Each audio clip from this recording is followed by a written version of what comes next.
This is a bodyweight finisher that I've designed for Rick Caselge and all of his followers over at exercisesforinjuries.com. Now, what is a finisher? This is something you want to plug in at the end of your workout, because we're pretty much wired. We're programmed to think that after our main workout, we do some kind of cardio activity, even intervals. It's just the way we've been doing it for years. And so what I want to do is introduce you to finishers to replace that cardio or the interval training.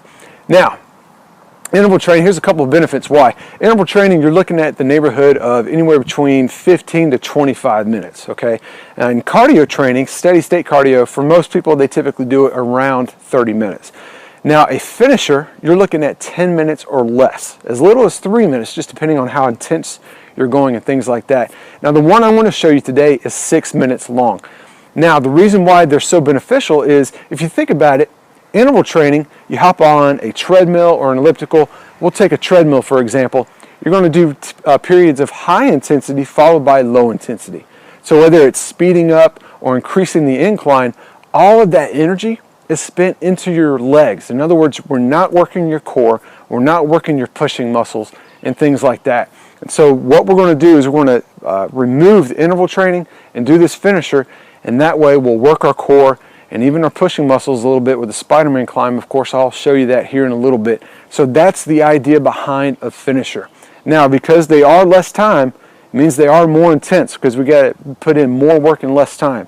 So with that being said, let's jump right into it. The first exercise is called the total body extension, a great non-impact exercise that gets your heart rate up, but without the unnecessary impact on your joints. So let me show you how that works.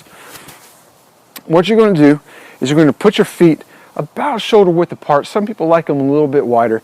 You're going to look straight ahead. Your hands are behind your glutes, and you're going to start off in about a quarter squat. All right, that's your starting position. And what you're going to do is you're going to explode up onto your toes with your hands all the way above your head. Okay, so this is what it looks like in slow motion. All right, up on the toes, arms up. Now, once you get a hold of the movement, you want to explode through each and every rep. In other words, you want to go as fast as you can, but under control. So it looks like this.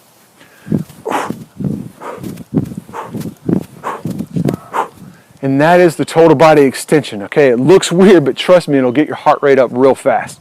So you're going to do 20 seconds of work, followed by 10 seconds of rest, and you're going to do that for 4 rounds, okay? Once you're done with that, we're going to do the same thing with a Spider-Man climb. Great way to work your core and even your pushing muscles, because you're going to have to stay in the push-up position. And we're also going to improve our mobility, our hip mobility, by doing this one, okay? So, all right, hips are low. What you're going to do is you're going to bring your right foot and bring it next to your right hand. And then same thing with your left. And you're going to go back and forth at a nice moderate pace. Now, you can modify this by going halfway, okay? And again, that's going to improve your hip mobility while at the same time working your core. So again, 20 seconds of work followed by 10 seconds of rest for 4 rounds. And we got one more move left, and this is called the skater hop. What you're going to do is you're going to hop back and forth, and all that weight's going to get shifted to the outside leg. So you, from one side to the next, okay? Looking straight ahead, okay? Now, if you're not coordinated enough to do those, you can actually do jumping jacks instead. Great classic exercise. Make sure you get your arms up above all the way above your head. And you know, a lot of times we're behind a desk, these upper body muscles, they start getting, you know, really tense. And so by doing jumping jacks, that's going to help loosen those up. So make sure you really get those arms up above the head, all right?